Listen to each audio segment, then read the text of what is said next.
When a new real estate investor loses money, they usually think it's because they bought the wrong property. But almost every time, that's not the real reason. The real mistake usually happens before the offer is even written. And it's something I see over and over again from the real estate and the financing side of business. Today, I want to break down the biggest mistakes new investors make and the one planning step that could save you from a very, very expensive lesson.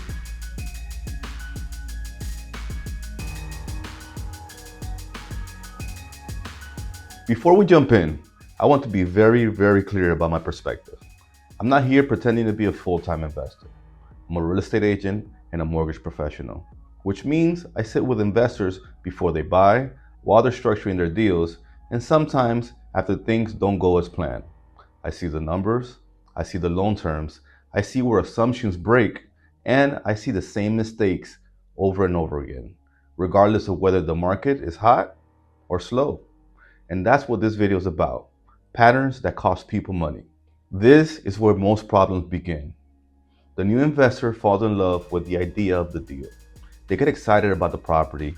They picture the outcome before the math is fully vetted. From my side, this usually sounds like, it feels like a good deal. I don't want to lose it. The area is improving. But real estate investing is math first and emotions last.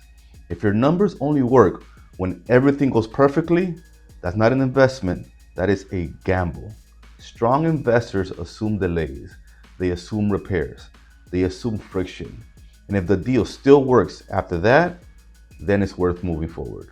This one traps a lot of beginners. They hunt for discounts. They celebrate buying under asking price. They think that winning the negotiation means winning the investment.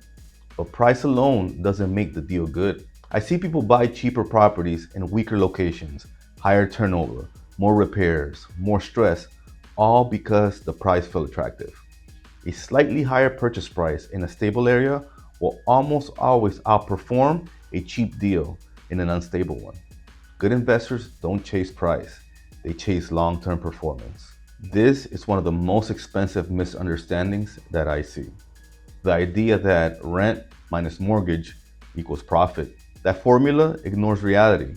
From the financing side, investors often underestimate insurance is increasing, property taxes adjusting upwards, maintenance and repair reserves, vacancy, property management, and big ticket items like the roof and the HVAC. A property could look profitable in month 1 and slowly bleed you by month 12. Conservative assumptions don't kill deals, they save investors. If a deal only works in the best case scenario, it's not a strong deal. This is where a lot of deals quietly fall apart. New investors focus heavily on the property, but barely understand the loan attached to it.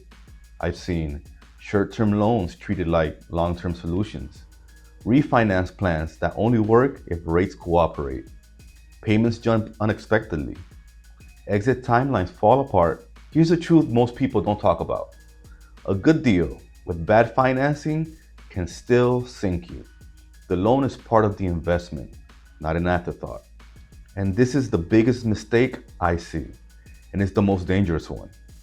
Going into a deal without a clear plan to get out. Most new investors put all their energy into getting to the closing, approval, offer acceptance, the keys. But experienced investors think about the exit before they buy. Because markets do change, rates move, life happens, plans shift. From my side of the table, this is where stress shows up. Investors stuck with loans they plan to refinance, properties that can't be sold without taking a loss, cash flow assumptions that no longer work.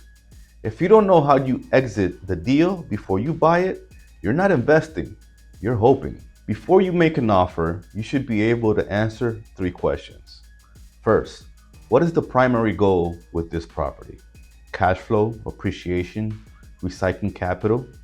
Second, what needs to go right for the goal to work? Rent, value added, market timing. And third, if that doesn't happen, what's plan B? Can you rent it? Can you hold it? Can you sell without bleeding? If you can't clearly answer those questions, slow down. Clarity protects capital. So the biggest mistake that new investors make isn't really about bad properties.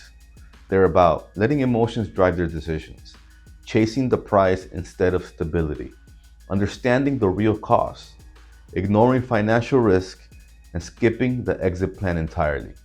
Real estate rewards planning, not speed and not hype. If you're thinking about investing and want to pressure test a deal before you commit, that's exactly where I add value. One honest conversation up front can save you tens of thousands of dollars in the back end. If you found this information helpful, share it with someone that could use it, and subscribe for more real estate guidance. No hype, just clarity. And once again, thank you for watching. See you next time.